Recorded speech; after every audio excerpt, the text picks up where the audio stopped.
Okay, so I guess we are okay with that. So everybody can hear me and no one is waiting on the waiting room. So, and once again, if you are the one with the, I mean, there are few of the individuals with iPhone, if you can just put down your name at least, so I can know who that individual would be, so that would be helpful. I really appreciate that.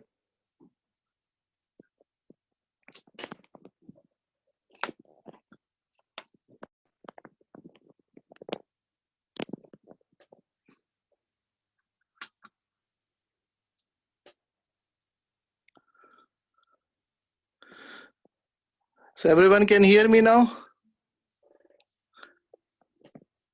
Just Yes, one loud and person? clear. Yeah, perfect. Thank Okay, you. mashallah, mashallah. Yes, Thank you. yes. Perfect. Okay, Bismillahir Rahmanir Rahim. We'll start with the previous topic about Tawheed, inshallah. And today I am going to start with another verse of Holy Quran, inshallah. And that would be Bismillahir Rahmanir Rahim. وَمَا خَلَقْتَ الْجِنَّ وَالْإِنسَ إِلَّا لِيَعْبُدُونَ. This is the verse of 56 verse of Surah Az-Zariyat, 51st Surah of Holy Quran. And this is a very familiar verse. We all know about this verse. I'm just going to read the translation quickly and then we'll discuss a little bit about it.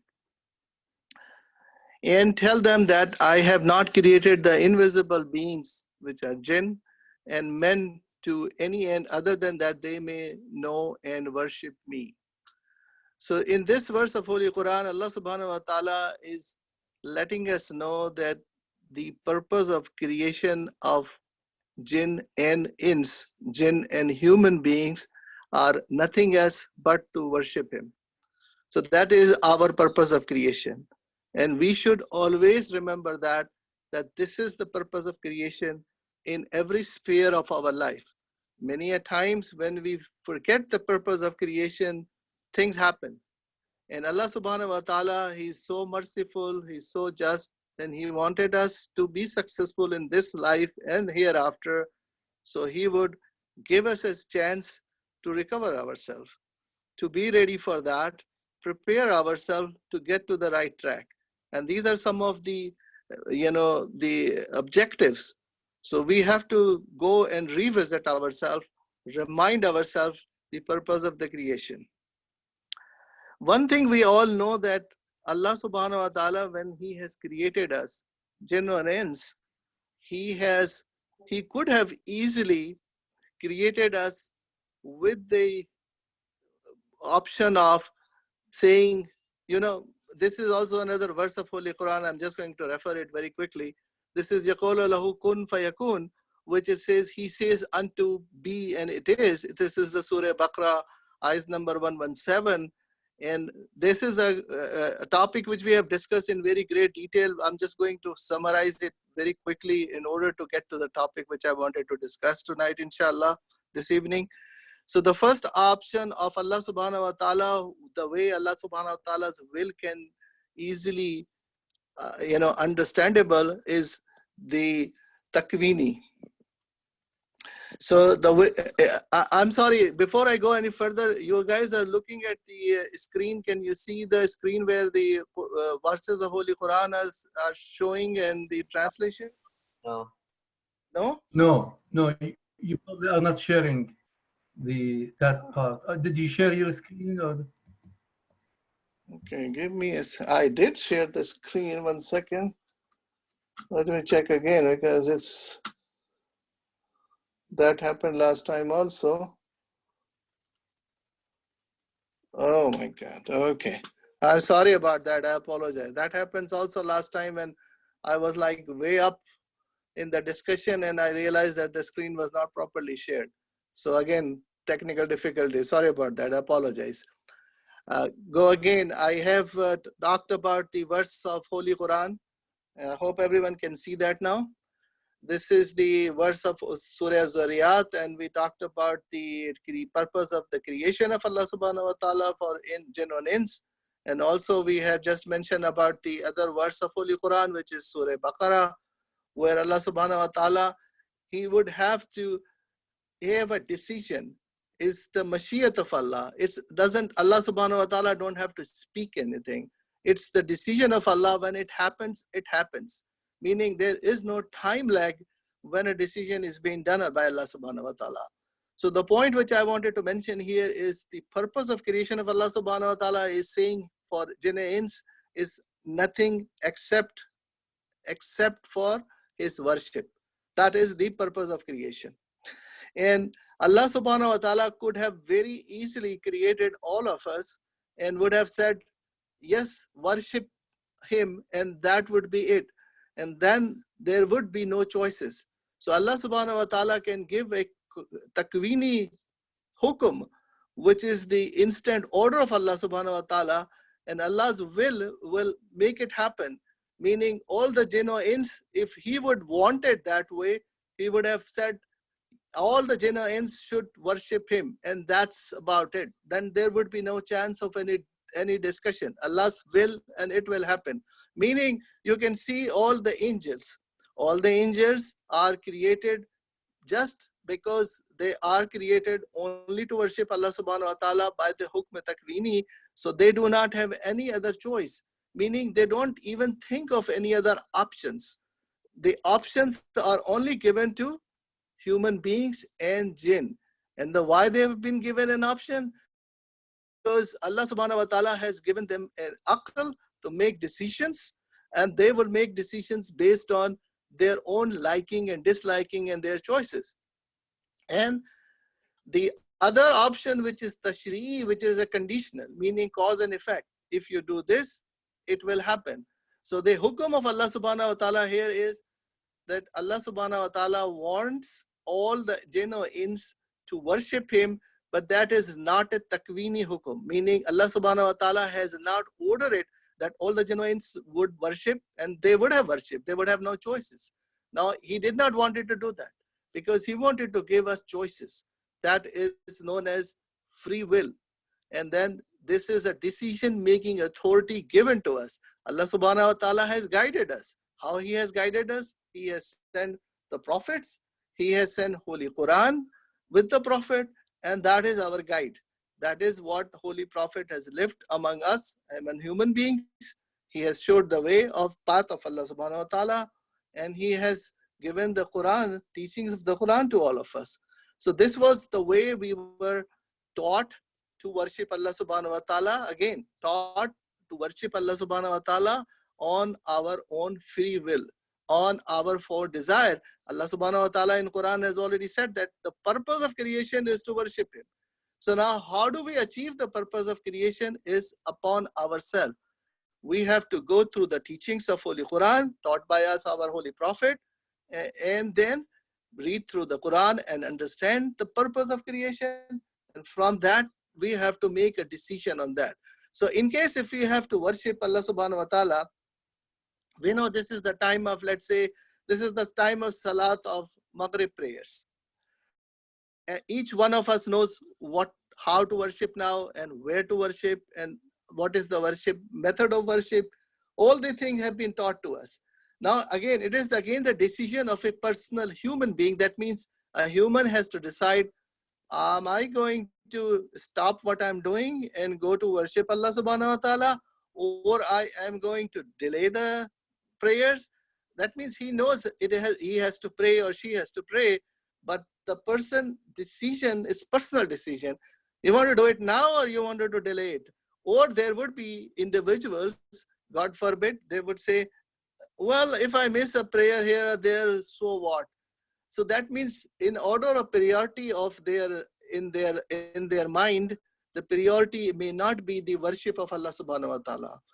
So the worship of Allah subhanahu wa ta'ala is the utmost important thing based on this verse of Holy Quran, which we have just discussed in the beginning, that all the humans and the jinns are created only and only for one purpose, and that purpose is to worship Allah subhanahu wa ta'ala. And that is the reason Allah subhanahu wa ta'ala has given us will, free will, has given us intellect, aql, and human beings will be answerable to all those decisions for their actions. So whatever actions we are going to do based on using our aql, we will be having to answer them on the day of judgment to Allah subhanahu wa ta'ala. So is there any question up till now? Anyone has any questions on these topics which we have just discussed? I'm going to pick Qasim again. That's like last time also. He is one of my bright students, so I usually pick him up. Qasim, are you okay with this discussion? Have any questions? No, I don't have any questions. I'm okay. I understand everything. Thank you. MashaAllah, MashaAllah. Great. Okay. Anyone else have any questions? Just let me know and we can stop, pause a little bit and have a question answer and move on. Okay. Appreciate that. I do have a question. Yes, brother. Sheikh.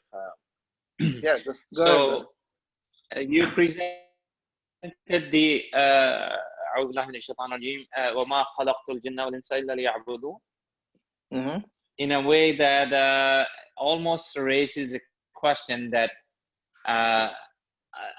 na'udhu billah, maybe Allah SWT needed us to worship him. That's why he created us. Why he even needed? Okay. We can definitely discuss that. I'm sorry. Yeah, finish your question. I'm sorry. So it implies as if Allah SWT has needs to be. Okay, so that's the question. You're done with the question? Yes. Okay, mashallah. All right, that's a very good question you have asked. Obviously, we know that, and we're going to prove it later based on the Tawheed discussion, that Allah subhanahu wa ta'ala has no needs. Even he would not needed the worship of angels as well, because he is need free. He is the only one who has no needs at all. Even if we worship him or if we don't worship him, it doesn't matter to him at all, because at the end of the day, Allah subhanahu wa ta'ala is so powerful and he controls everything, and he can make any decisions what he wants. And even, as I said, that he even have created angels who would worship day and night without any desires. So there are no desires for the angels. And they worship to Allah subhanahu wa ta'ala, and they worship just because Allah subhanahu wa ta'ala has created them that way. He has no needs. If none of the angels would have been created, still Allah subhanahu wa ta'ala will still be Akbar and he will be great, and there is no discussion on that. So the only reason why jinn or ins are being created to worship him is to given them, first of all, they are given a free will and authority to make a decision. The only way they can be successful. Now, this is the path of the success of whom? Not of Allah subhanahu wa ta'ala, success of jinn or ins. And they will be, if they follow this path, they will be successful. At the day of judgment, when Allah subhanahu wa ta'ala will ask us that how did we perform? How did we do? Did we follow the commands of Allah subhanahu wa ta'ala in this world? Even though Allah subhanahu wa ta'ala has given us nafs. Nafs is something which we have to also take care of. Nafs is not a bad thing. Okay, nafs is something which we have to control. But considering the worship of Allah subhanahu wa ta'ala, so the worship of Allah subhanahu wa ta'ala is always in our own good, on our own benefit. And that's what the message which we have been given from the beginning. So if someone goes for worship of Allah subhanahu wa ta'ala, they are not doing any favor to Allah subhanahu wa ta'ala, because Allah subhanahu wa ta'ala have no needs at all. It doesn't matter. If none of the whole universe doesn't worship him, he still be great and he still be Allah subhanahu wa ta'ala, and he has no need from any creations. So he's above and beyond, because he's the creator and we are the creations. This topic of needs will come up again in a later discussion about when we will be discussing the attributes of Allah subhanahu wa ta'ala.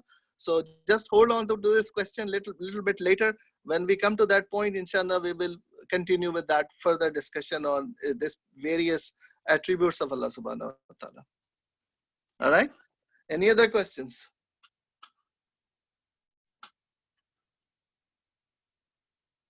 I have to admit a couple of more individuals just coming into the group. Okay, So before we go on further, I just have to ask another question, which is, as you all know that we have to reschedule the time of the class. We had discussed and agreed upon Saturdays at 5 p.m. But I was told that Saturday school, weekend school has the same time which they have started on. So now all Saturdays, inshallah, they will be doing a virtual weekend school continuing until who knows when. So until that time, I have asked the management of IBAD board, and they have allowed me to continue with this class at Sunday 5 p.m. So this would be the class. Inshallah, we'll try to continue with the same time. I hope everybody is okay with that. If not with that, okay with this time, please let me know. Give me a chat window, give me some options, because I know there are a lot of individuals who are still working from remote on the weekdays, and there are other activities going on. So the other options probably would be to have the class later in the evening, maybe like 8 o'clock on Saturday or Sunday, if 5 p.m. is not good for you guys.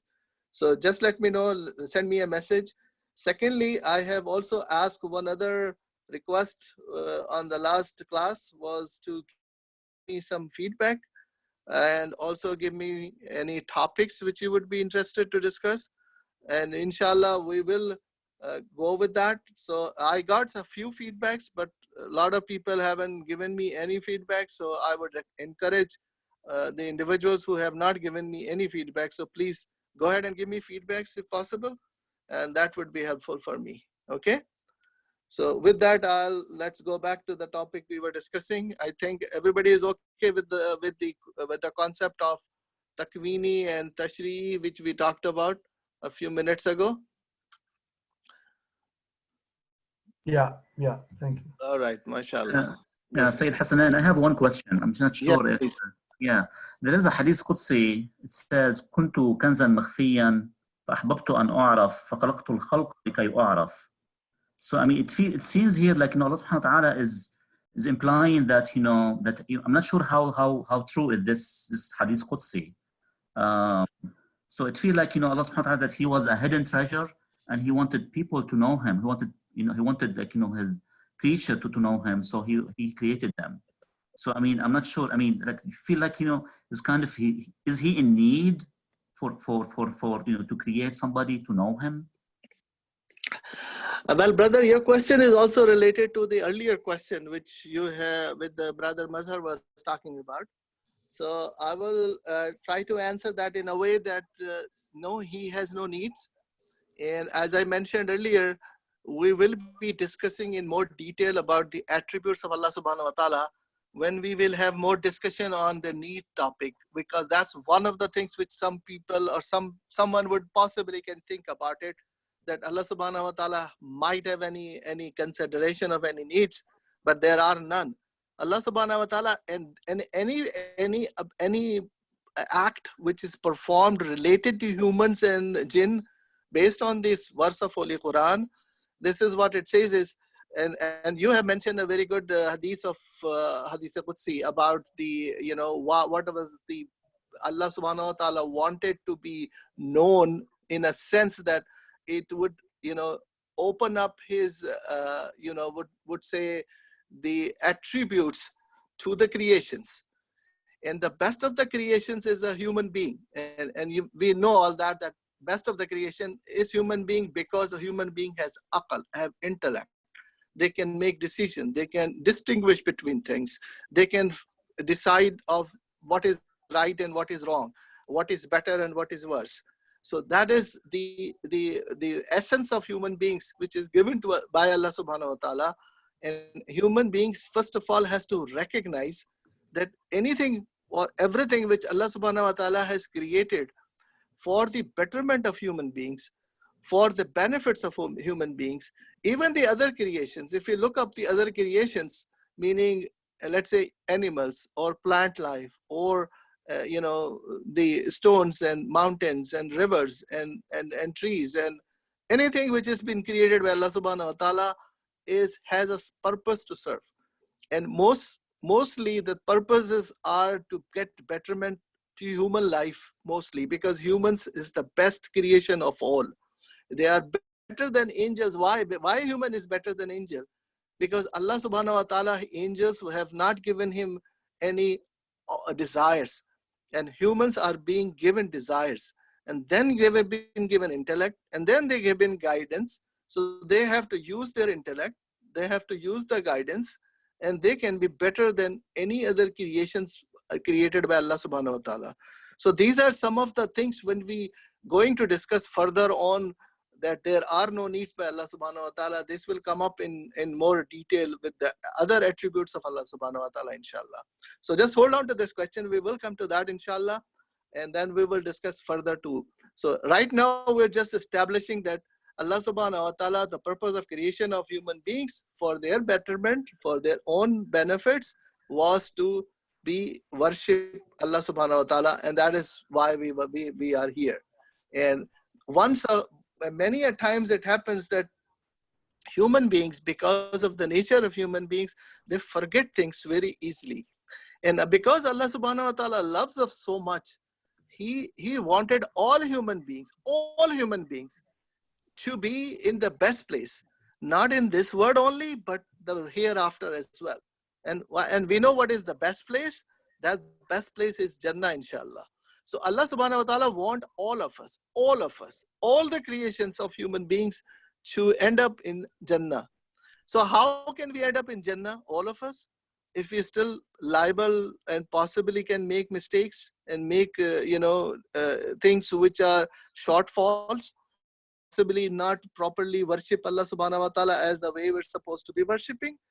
So Allah subhanahu wa ta'ala, because he's so merciful and he wanted to help us, so he will create situations which would give us some sort of a warning sign, some sort of a situation where we would say, oh, okay, we need to reflect back. We need to see where we are. What is going on with us? Are we doing something wrong? Do we have to do something different? What have we done?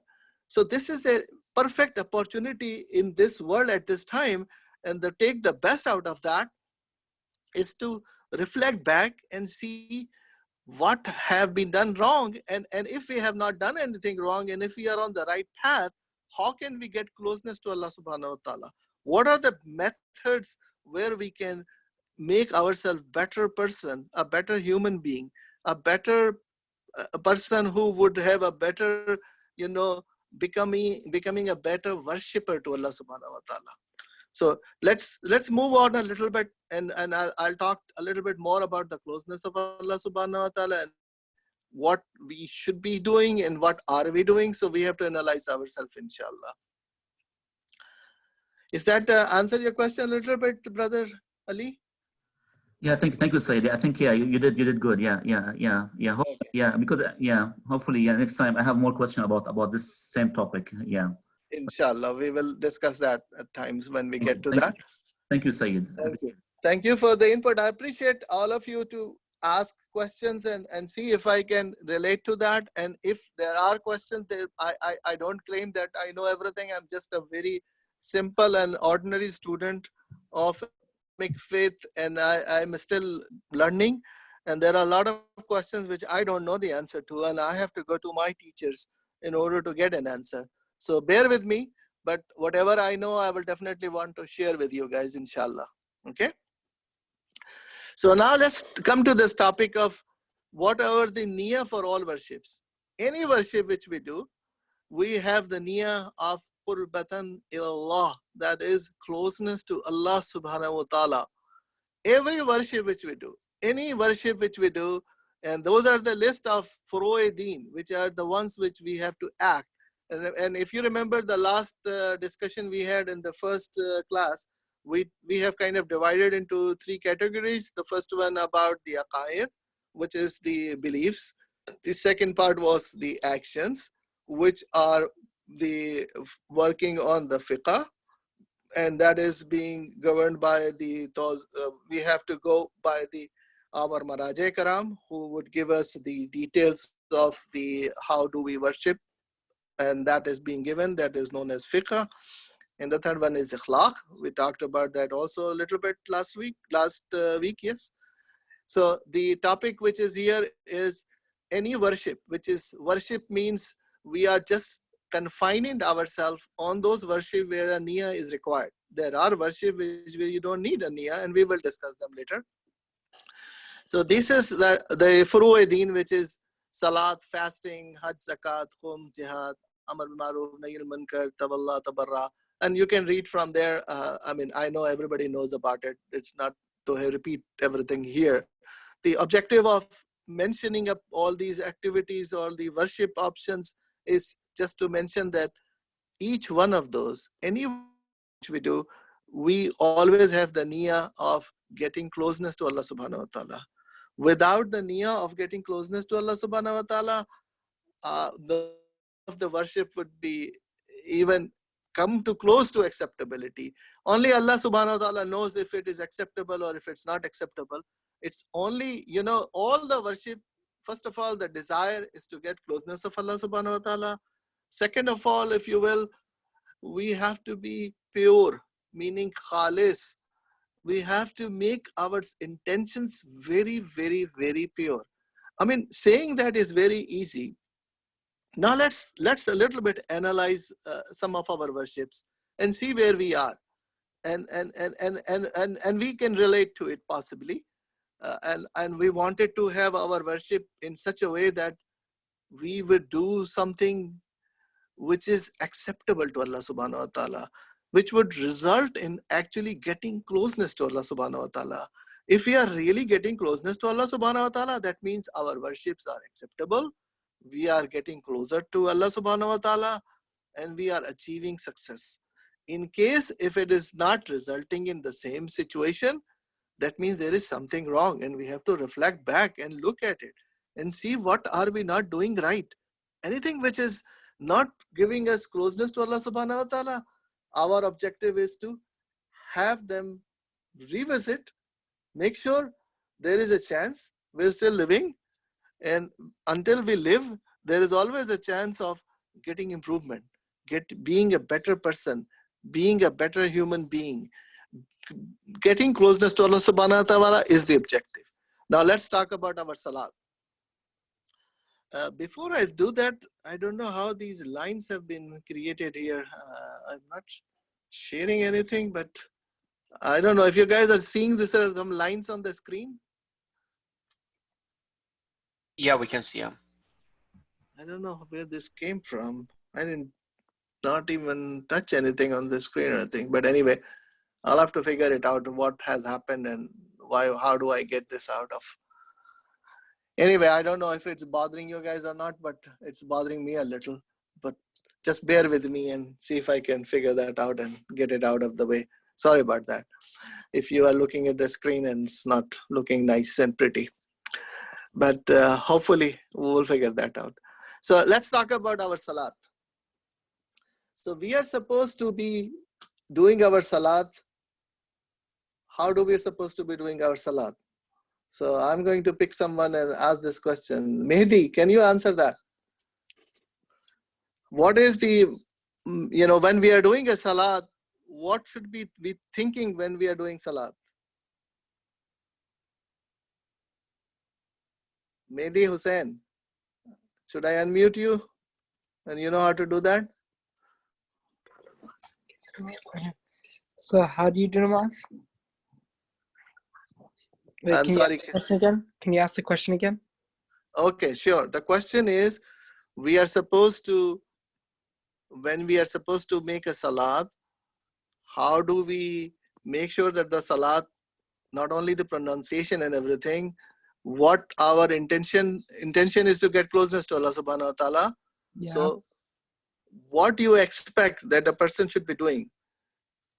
In the mind as well? Yeah, because there is their intention, right? So it's always in their mind. So the mind should be, while you are reading the salat, the surah, for example, Yeah. what do you think the mind should be thinking about at that time? You should be thinking about getting closer to Allah, nothing else. Yes. And while you're doing the salat and you're thinking about the surah, you should be thinking about the meaning of those surah. The mind should be always, because when you say, let's say we are reading Surah Al-Hamd, right? And when you recite the words, إِيَّاكَ نَعْبُدُ وَإِيَّاكَ نَسْتَعِينُ. Right? You know the meaning of this verse? Yes. What is the meaning of this verse?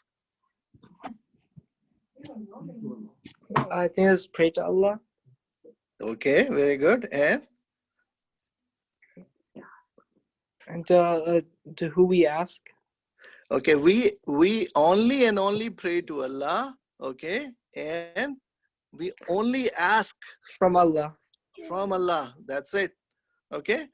So basically, when you are reciting any surah or anything, our mind should always be thinking what? First of all, the intention, closeness to Allah subhanahu wa ta'ala. Second of all, whatever we are reading, are we aligned with it? Are we 100% thinking the same thing which we are reading? Or our mind is like 1,000 miles away and we might be saying something which we probably, our tongue is saying something, but our mind is totally different, thinking about different objectives. Okay, so that is not acceptable. That is not which we should be doing. Okay, if we do it, we should improve upon it. Okay, thank you, Mehdi. Thanks for your answer. So the objective is to improve upon salat. So now the question which usually comes in is, how do we improve upon salat? So this is one of the examples we just talked about, that whatever we are performing, whatever we are reading, we should be thinking about exactly the same thing. Meaning, if we say Allahu Akbar, so Allahu Akbar, we all know the meaning of Allahu Akbar. Allah is great. And Allah's name, when we are reciting that, there should not be anything in our minds. It is usually very difficult for a human being because our mind is like running very, very fast. Before we say something, our mind is like 1 million miles away from us because there are so many things going on with us and all around us, that there are so many thought which is coming to us at particularly the same time when we are offering prayers. And we do offer prayers at least 5 times a day. And whenever we are offering prayers, this thing happens. So now we are human being is weak. So they have to ask help from Allah subhanahu wa ta'ala again. Allah subhanahu wa ta'ala, please give me some ikhlas. Give me some concentration in our prayers. And this is how we can keep on, the only way is to keep the niyyah in our mind. Why are we doing the prayers in the first place? And the answer we would be giving is, we want closeness to Allah subhanahu wa ta'ala. So if we want closeness to Allah subhanahu wa ta'ala, how best our prayers would be? Will it be on to the dot? First of all, we should be waiting for the time of the prayers, if at all possible. Meaning, let's say if we are at work, at a school, or traveling in a car, I understand, I mean, the time of the prayer comes in, we still have the time to pray. We usually get to a place where we can pray, and we do that, alhamdulillah. But if supposing in situation like these, when we are at home most of the time, or at least most of the people are at home, except for the ones who have to really go out for saving us and helping us, they have their jobs like that. Based on the fatwa of ALLAH SWT, the latest fatwa, that these are mujahid if they go out and try to help us and save us. But like others who are supposed to stay home, and that is again the fatwa of ALLAH SWT, that if you are not supposed to be out, you shouldn't be out. We should be staying home. So if we have this opportunity Allah subhanahu wa ta'ala has given us, so the first thing we should be doing is take the time and offer prayers on the dot, on the time. Meaning make sure that we pray on time. We should be waiting for the time of the prayers. Let's say if the Maghrib is, let's say 7:42, for example, it's not like after 7:42 we'll get up and go for the wuzu and get ready. It takes another 10 minutes or so by the time we get to the prayer mat, and okay, fine, 10 minutes, so what a big deal. No, this shouldn't be the case, because we want closeness to Allah subhanahu wa ta'ala. So the best thing should be by like 10 minutes before 7:42, if that is the time, we should get up, get ready, do the wuzu, get to the prayer mat, and maybe ready for the salat time. As soon as the adhan is called, we are ready for the prayer. So that means we are ready for the prayers, not like prayer has to wait for us. That's not the case should be. So this is some of the examples we should reflect upon. We should be looking at us that Allah has given us the opportunity now in order to keep our salat better. How can we improve next day better than the previous day? That is what is one of the signs of a mu'min. So if we call ourselves mu'min and we are on the right path, inshallah, so we should be trying to practice upon that, improve upon our prayers as much as possible, because this is something which we do every day. And we do it like 5 times a day, or sometimes even more than 5 times a day. So that's what I'm saying, that in case if that situation happens, when we get the opportunity of that, we should be taking advantage of it. We should be working on improving upon our prayers as much as possible. If we don't know the meaning of certain verses, read it again, open up the Quran, read the surahs, understand the meaning of each one of those. It's not that difficult. There are only 2 or 3 surahs which we usually recite in prayers, and the rest of the zikr is even simpler. So we can easily understand the zikr. It's not that difficult. And teach our kids also. That is very important. All the kids should understand the meaning of the salat before we started even performing the salat. That is extremely important. It's never too late. Don't think that, oh, I am 40 years old or 50 years old, or I have always been praying like that, and why should I do that? No. Closeness to Allah subhanahu wa ta'ala is our objective. We wanted to worship Allah subhanahu wa ta'ala, and worship, the best way we have to worship is getting more closeness to Allah subhanahu wa ta'ala.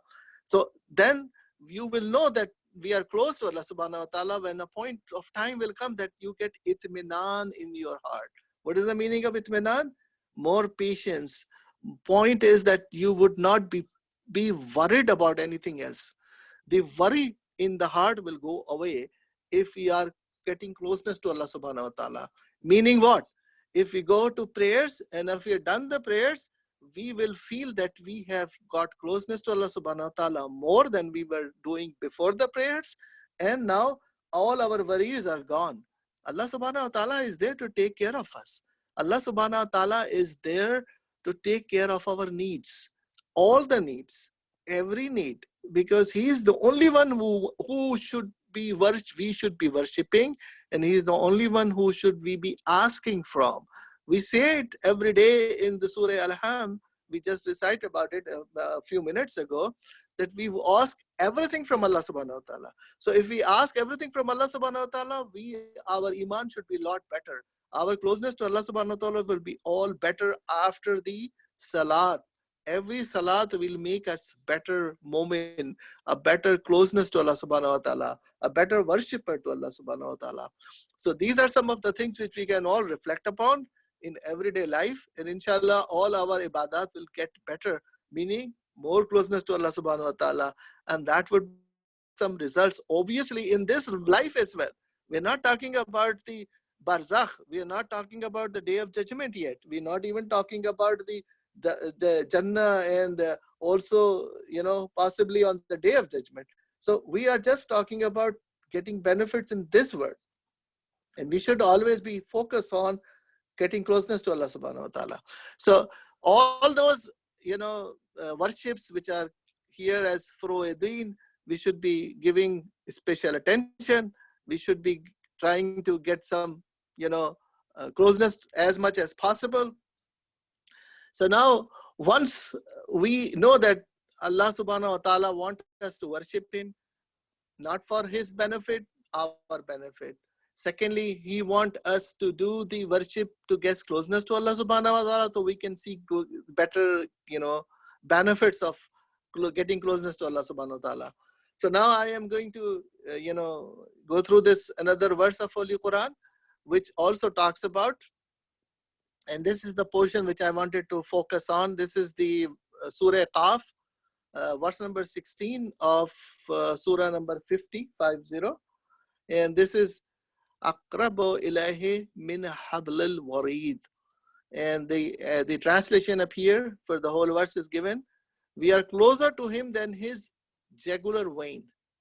I'm sure everyone knows about this verse of Holy Quran, where it says Allah subhanahu wa ta'ala is telling us that we are closer to him than his jugular vein. So everyone knows where the jugular vein is? Is Askari there? Qasim, Askari is with you at all? No, I'm by myself, but the jugular Okay, vein fine. is on your neck. Yeah, that's what I was going to ask you. Good answer. Thank you, Qasim. So jugular vein is in your neck, which is I'm here both and my how- parents. Sorry? I'm here with my parents. Oh, mashallah, mashallah. Okay, I know that Qasim is away from, not in home. So Askari, do you heard the answer? You have a different answer or anything? What No, is the jugular vein? is in our neck. Sorry? The jugular vein is in our neck. In our neck. Okay. So how close is jugular vein? If I ask you how close is jugular vein to you, what do you answer that? It's the closest vein in your to your brain. Yeah, that's correct. This is the vein which supplies blood to your brain. I hope there are doctors in there. They can verify that.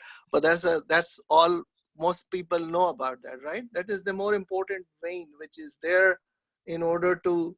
This is for life. Okay. So if this some one reason or the other, this vein is cut off, the survival is really impossible. So this is an example.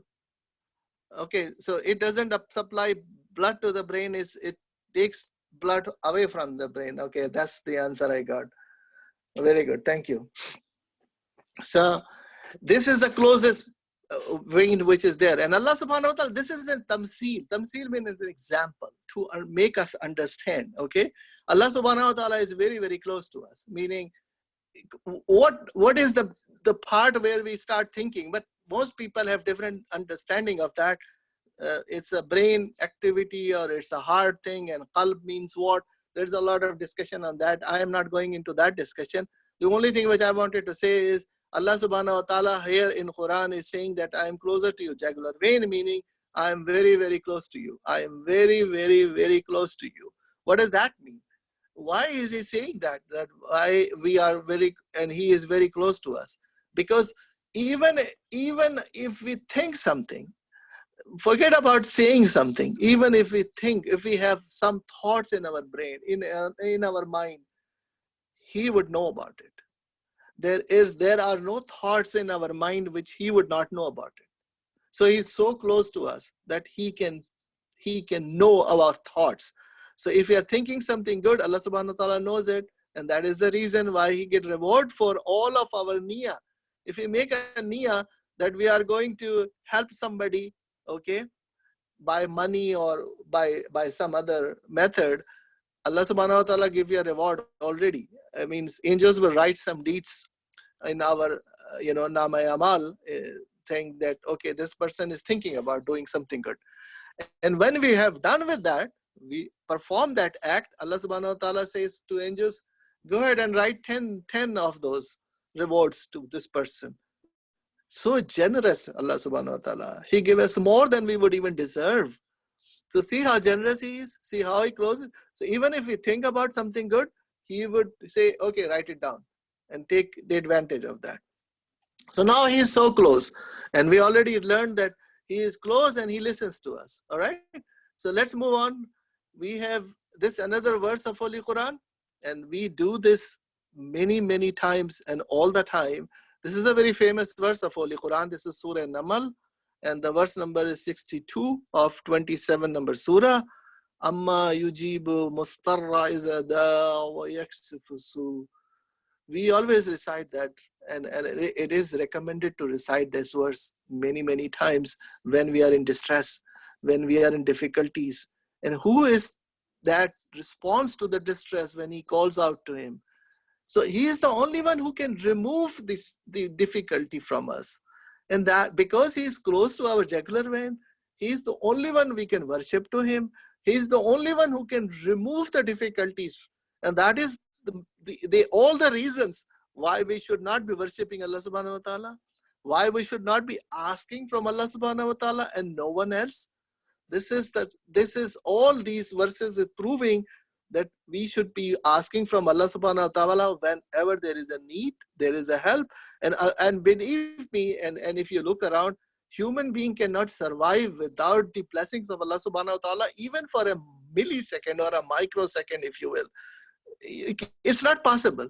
If our air supply is stopped, how long can we live? Maybe a few seconds, possibly.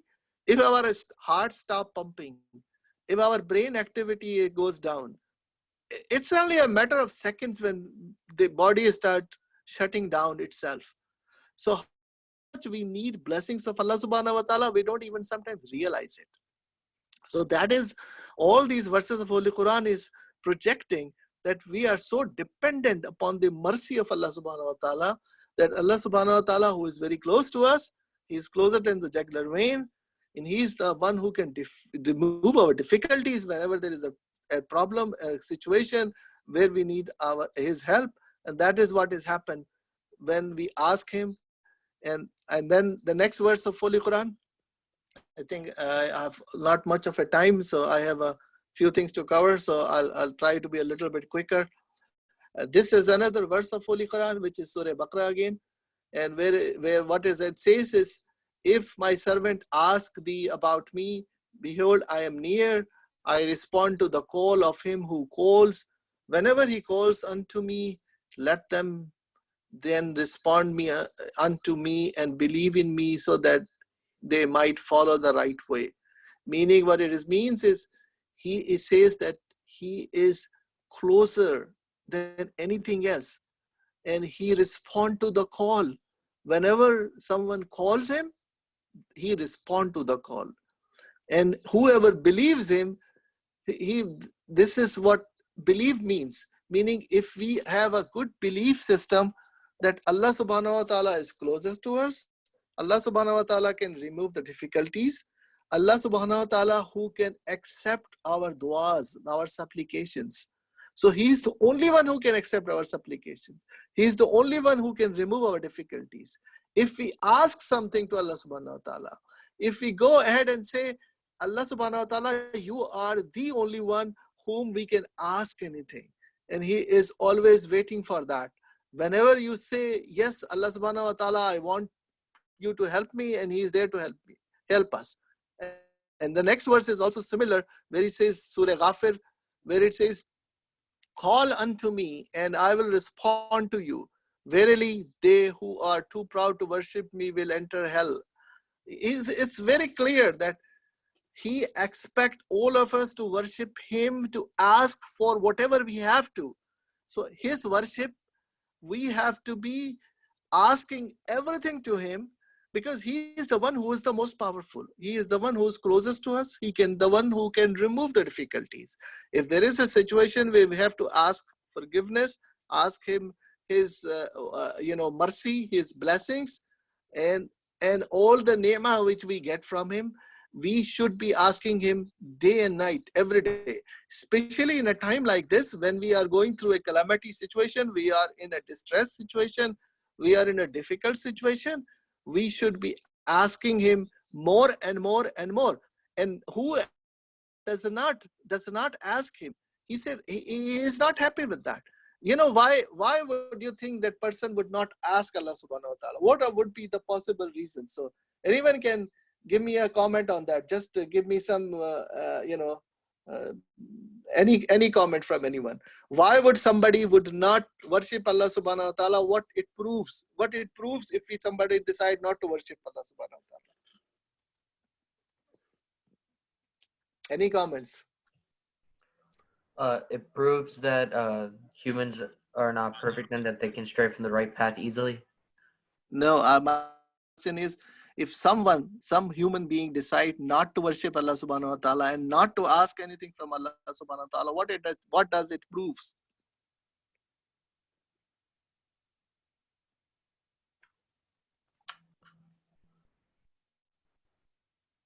Anyone?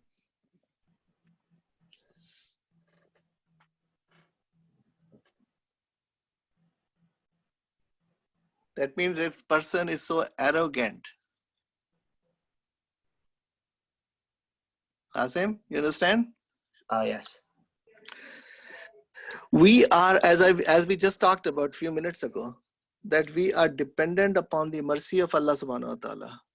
If mercy of Allah subhanahu wa ta'ala is disconnected for even a microsecond, our existence is in jeopardy, right? So if we have to be so dependent upon Allah subhanahu wa ta'ala for his blessings from his nema, we should be always asking from Allah subhanahu wa ta'ala, no one else. And if somebody does not come and ask from Allah subhanahu wa ta'ala, that means first of all that person is arrogant, and that person do not even believe on Allah subhanahu wa ta'ala that possibly could. Secondly, that person thinks that they can exist without the mercy of Allah subhanahu wa ta'ala, and that is the only reason why Allah subhanahu wa ta'ala, he says that this person will enter into hell. That is the person who has abandoned that. So that is completely not the way we want it to be. We want it to be in the way where we ask Allah subhanahu wa ta'ala for everything, and then Allah subhanahu wa ta'ala will grant us, give us, keep the blessings on. But before I go any further, I just wanted to ask a question, and anyone can answer that. What if we ask something from Allah subhanahu wa ta'ala and we don't get it? We make a dua every day, any day, and asking it again and again, and we're not getting it. What could be possible reasons? Allah decides that the thing you're praying for or the thing you're asking for is not healthy for you, and that he knows best for you, that you should not get what you're asking for. So what would be the reaction of the human being then, if you're not getting anything? I think you should just be patient with Allah and just accept that that he's not going to give you that specific item because it's for you. It may be not good for you, right? Yes. At least at this point of time in your life, right? Yes. So let's quickly go through a few of the examples which I have here. So it's a write-up. Just go through that one. I sent the notes over later on. This is sometimes people go through these situations when they keep on asking Allah subhanahu wa ta'ala for something big or small, and sometimes Allah subhanahu wa ta'ala do not answer their prayers, do not accept their duas, do not give them what they have been asking, and then they get not really focus on asking Allah subhanahu wa ta'ala. And sometimes they feel spiritual weaknesses, and those are the things which sometimes, this is the test of patience of believers. Many a times when they don't get what they are asking for, they feel like that maybe Allah subhanahu wa ta'ala don't love them anymore, or don't want to give it to them anymore. So there is a hadith of Holy Prophet sallallahu alaihi wasallam, and I've just written it up here. So when someone calls on Allah, one of three things would happen, right? This is the possibility. So let's talk about them quickly. The first one, it is answered, and that it happens to everyone, right? The first one, it is immediately answered. That happens to all of us all the time, because we ask so many things from Allah subhanahu wa ta'ala. Allah immediately give it to us, immediately, without a second late, it is given to us. And that happens to all of us all the time. Okay, so when this happens, what should be our reaction would be? What should we should be doing after that?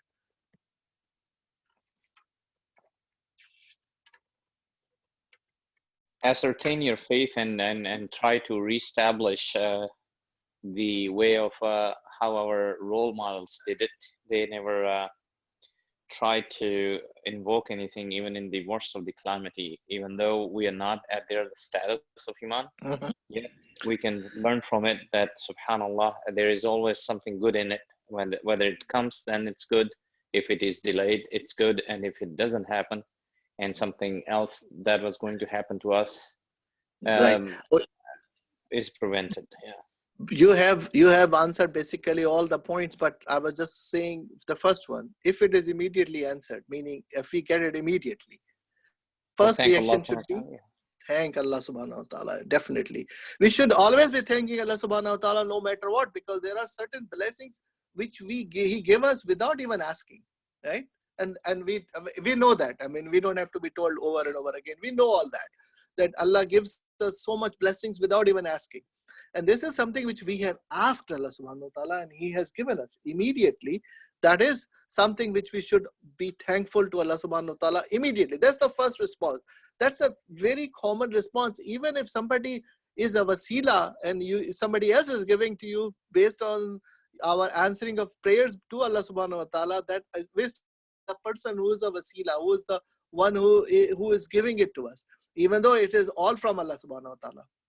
Now the second answer, the second part would be that again Holy Prophet says, the first is given to us immediately. The second is the answer to the prayer is deferred to the judgment day, when the supplication will be handsomely rewarded. Meaning this is something which we don't get a response immediately, right? We are not get an answer to it, meaning we don't get a reward. Meaning, we don't get an answer to our prayers, our du'as. So there are times when we ask some things which we don't get a response, and we don't get it. And we kept on asking, we kept on asking, we kept on asking. Sometimes we ask all our life for certain things, and we never get a response to it. Allah never give it to us. Why? Because it may not be good for us. It may not be benefit for us. It may not be good for others who are around us, maybe because of that. And we can talk about a little bit more a little bit later. But there would be many different situations where things would happen. But Allah subhanahu wa ta'ala also is going to give us a reward for all those prayers which are, if the dua is not acceptable, Allah subhanahu wa ta'ala on the judgment day will give us rewards for all of these prayers, all of the duas, whichever we have asked to Allah subhanahu wa ta'ala, He would be giving us rewards for those, because we are still asking Allah subhanahu wa ta'ala, we are still worshipping Allah subhanahu wa ta'ala. So Allah subhanahu wa ta'ala is so beneficial, so merciful. He will still, even those prayers will not be answered, and even though it is beneficial for us not to give it to us, they still give a reward to us on the day of judgment. And then there are prayers which will block a calamity. This is very interesting. A block a calamity, meaning what? There will be prayer which are not answered, but that might, because of that might block a calamity. So I have listed a few things, and I'm sure there must be a lot more possibility you can think of. I've listed like missing a flight, for example. Let's say you wanted to take a flight from some place, one point A to point B, and you were late because of some reason getting to the airport, and you miss a flight.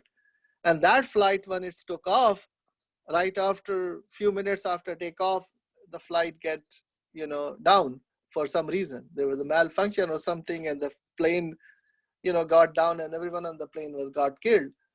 So how Allah subhanahu wa ta'ala has saved the person who was not able to get on the flight? That happens. That is, there are so many stories about it. A person would have missed a train, for example, and things possibly can save their life just because of that. And they would realize it in this world. They will find it, that why was it, if they miss something, that would be in benefit of that. Failing in getting a job. Can anyone expand on that? How is it possible to see if that possibly that this failing to get a job would be benefiting a person? Anyone has any idea, any comments to it?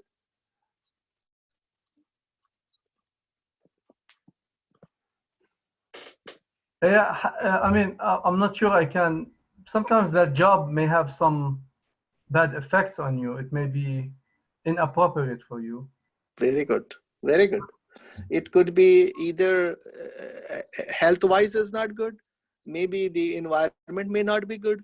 Maybe the friends you're going to make there may give you a wrong direction. Maybe it is not good for your religion, and it might affect you in a different way, which you don't know it. Maybe it give you more money, and the money can spoil a person. I mean, there could be unlimited number of possibilities you can think of. And once you didn't get a job and you interviewed fine, and you qualify for it, and you were fit for that, and you were the best candidate, and you still didn't get it. So just don't get disappointed that much. Thank Allah subhanahu wa ta'ala. He has saved you from something which is bigger, which you don't even know it. So again, how this is for us as human beings, it's very hard for us to even understand the wisdom behind it, because we have very narrow vision. We have very narrow vision. We don't see beyond that, and we see only a limited space around us. So what is Allah Ta'ala? Allah subhanahu wa ta'ala is preventing us from certain things which we don't even know it. Getting sick, for example. Okay, sickness. Seems to be sickness is something which is not a good thing, right? Most people say, what do you mean? Getting sick, is it good for us? How come getting sick could be a good thing? It could prevent us from going out to places that we're not supposed to go to. That's a good point. That is very well possible. Allah subhanahu wa ta'ala wanted to prevent us from not, don't even think of only, physical being. Think about religious sickness as well, possibly, right? This is cleanse your sins. Yeah, it could be anything which could spoil your whole life. Even if you have not got sick, you would have gone somewhere, you have done something very wrong, which Allah didn't want you to do that. So he give you sickness. And once he give you sickness, that he is the one who can remove the sickness. So don't afraid of any sickness. If God forbid, if one of us gets sick with this coronavirus, let's say, and if we get infected, don't think it's some sort of a punishment. Think of a blessing from Allah subhanahu wa ta'ala. Whatever Allah subhanahu wa ta'ala would make a decision, it is something which will be in our benefit. Now, that might sound strange to you and you may not agree with me, but again, the point is that anything and everything which Allah subhanahu wa ta'ala will, is given to us is always good in our benefit, in our benefits. So getting sick possibly could have prevented us. Maybe we could have done something different and we might have, end of life or something again. And then the point is, it doesn't mean that getting end of life or death is something bad possibly, because if it comes from Allah subhanahu wa ta'ala, then it is good for us. And you would be surprised when I'm saying that good for us. Good for us meaning if our life has to be ended in a certain day and time and Allah decides that, it is good for us.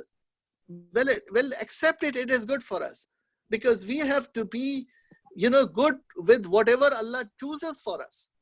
It does not mean, I repeat myself, it does not mean that go and kill yourself. It does not mean that go out and get infected with the coronavirus willfully and desirably. Does not mean that. Prevent yourself. Make all the right decisions which we are supposed to, and go by the fatwa of our Maraje Karam, where they have said that prevent yourself. Follow the instructions of all the healthcare. Or your doctor's advices should be followed. The authorities' advice should be followed. And even then, if we get sick, that is from Allah subhanahu wa ta'ala. Be thankful to Allah subhanahu wa ta'ala. If He give us a sickness, He better knows who to get sick and who not. And He decides who is going to live and who not. Think about this story. I'm not going to talk about that story, but just for your reference, think about that story of Hazrat Khizr alayhi salam with Hazrat Musa alayhi salam. It's in Holy Quran, and you can read from that. That story talks about that Hazrat Khizr one time has, make holes in the boat, and then one time he has, kill a young boy, and then he has also made a wall, repaired a wall. So all these activities which were done, and then killing of a person is there already in there. How can getting a person killed could be beneficial, that which Hazrat Khizr has explained in this story? So anyway, the point is, we don't know the wisdom of that. We don't even know how things are done. We know only and only that Allah subhanahu wa ta'ala has given us the opportunity to be thankful to Allah subhanahu wa ta'ala in all the cases. And also Allah subhanahu wa ta'ala give us the wisdom and aql to make sure that we follow the guidance of Allah subhanahu wa ta'ala. So the last one here is getting a job loss. Sometimes if we lose a job, Allah subhanahu wa ta'ala give us more opportunities, more blessings in such a way that until unless we have lost that job, we could have not even struggled or even looking for another job, which may be better job, which may be a job which we would always have given us a higher position, maybe financially, maybe spiritually, maybe religiously. Maybe you can help somebody who is at your workplace, a co-worker, who would have got faith with your help. So that could be numerous number of things happens to a person's life. So whenever something like this happens, always thank to Allah subhanahu wa ta'ala first and be patient to Allah subhanahu wa ta'ala, whatever Allah subhanahu wa ta'ala has given us. So become one of the ones who would thank Allah subhanahu wa ta'ala and also be patient Allah subhanahu wa ta'ala, and do not stop asking from Allah subhanahu wa ta'ala. He is the only one who can be given us something, who is the one who is going to allow us to be successful, and he is the only one who can grant us something. So whenever there is a situation, especially like this, we should ask Allah subhanahu wa ta'ala, we should ask Allah's forgiveness, and then ask our dua. So there are methods of asking dua. I think we are running out of time now, so I'm going to end here.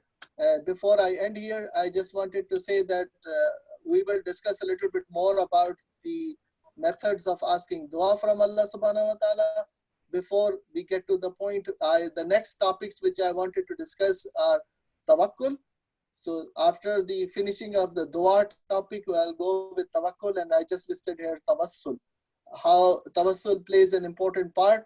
I am not able to get to the shirk part yet because I'm going to inshallah continue with the discussion. There are a lot more to be discussed here on the topic of tawakkul first, and then tawassul, before I finish the topic of dua first inshallah. And if there are any additional topics which you wanted me to discuss based on the Tawheed discussion yet, I would be inshallah going through that. We will talk about the attributes which came up twice today inshallah of Allah subhanahu wa ta'ala. So that topics will be next, which will be coming up inshallah. So with that, I'm going to end the discussion, and if there are any questions which you wanted to ask, please feel free to ask the questions, and then we will end up the session very shortly. Any questions? Haj Hassan, I don't have a question, I just have a couple of comments. Yes, brother. On the prayers. When one makes a prayer and asks Allah for something, I remember hearing a commentary or a khutbah in Arabic from one of the scholars who said that in politeness, when you ask for a prayer, he gave an example. He said it would be, for example, if you just graduated from high school and you want to go to college, one could pray and say, "Oh Allah, please make me go to this particular college." He said, by specifying the college you want to go to, there is some kind of impoliteness in that, because you should say, "Oh Allah, I want to go to the college that's best for me," instead of specifying a specific college. And he also gave another example about marriage. When somebody says, "Oh Allah, please, I want to marry this particular person," that particular person may not be good for you. So he's saying there's some kind of impoliteness when you specify certain things. That's one comment. The other thing I wanted to comment on and touch on is the salah, which is an extremely important topic. Because, as you know, in Quran it says, "Inna salata tanha anil fahsha'i wal munkar." Salah prohibits you from immorality and wrongdoing. And so it means if somebody is praying and committing immorality and wrongdoing, something is wrong in his salah. So it's extremely important that you touched very importantly on these topics, that people have to pay full attention to their salah, be aware of what they're saying in it, and try to gradually improve it. Just like they try to improve their running or their other habits, they should try to improve this one. And that's all I wanted to, just a couple of comments. Thank you, Haj Wael. That was great comments. I really appreciate that. And you very well clearly have talked about those points. The first one which you mentioned about asking Allah subhanahu wa ta'ala, there is always a method of asking which you have clearly stated that, meaning always have to ask what is best for us. He knows better than us, and we don't know. And you are right that it was impolite to specify something, because that specification would make us a little bit as you said, were rude or tried to be forcing, or rather asking Allah subhanahu wa ta'ala, please give me this, only this and that, nothing else. But maybe Allah knows better, and always Allah knows always better than us, that whichever the best for us. So whenever we ask, Allah, please give me something which is best for me, and then Allah would select the right thing for you, and maybe it is not your first choice, may not be the second choice even, maybe it is the last choice, maybe it is not even your choice, but whatever Allah gives us, that is, we have to be thankful to Allah subhanahu wa ta'ala and accept it with open heart, because it is given by Allah subhanahu wa ta'ala, not anyone else. So I thank you for sharing that point, and both of the points are, alhamdulillah, the great points, and definitely it will help all of us, inshallah. Any other comments from anyone? Sayyid Hassanan, I have a little, the Alam al-Barzakh, I'm sorry, the Alam al-Dhar, I'm not sure, looking for the translation, Alam al-Dhar, or, I know there are, it's very confusing, and there are a lot of hadith that are contradicting, in terms of, the concept of takwini and ikhtiyari, and it's not clear, in the Alam al-Dhar, how, were we given the ikhtiyar, because I read a couple of hadith, and, many of them are kind of contradicting, and I don't know. If you cover this topic in the attribute of Allah subhanahu wa ta'ala, if that's possible. Well, brother, the topic of Alam al-Dhar is a little bit more detailed topic. Actually, that topic kind of require maybe like 4 or 5 sessions just only on that topic. That's a very detailed topic, and mostly when we talk about Tawheed, we kind of do not get into the Alam al-Dhar topic. Reason being, one of the main reasons is the following, that not everyone is up to the same level of understanding, because you have to have a lot of background in order to understand the topic. So hopefully if we finish up the basics of AQAID on Tawheed and cover up most of the attributes of Allah subhanahu wa ta'ala, we might be ready for that, and we probably think about that. That's like a second stage of Tawheed to discuss that. So just to answer your question, Alam al-Dhar is a very interesting topic, but it has a lot more depth into it, and we need to have a background of that before we even focus or try to attempt that, because I know not everyone has that background yet. But once, hopefully, inshallah, we will cover those basic topics of Tawheed and attributes of Allah subhanahu wa ta'ala, then we'll get ready for that. So we hopefully, inshallah, one day we will get there, but it will take some time. Okay. Shukran, Anything? Any other questions, brothers, sisters? Okay, so I just don't want you to go over the time. We already have passed a few minutes more than what was our allotted time. So again, thank you all for joining the call, and inshallah, after the recording will be placed on chat message, and you can go from there and look up her. And please don't forget to give me your feedback, and also any additional topics after Tawheed is finished, and we can go by. So brother has already given me Alam al-Dhar, inshallah, and we'll talk about it later. So any other topic meanwhile during Tawheed discussion, I will really appreciate that.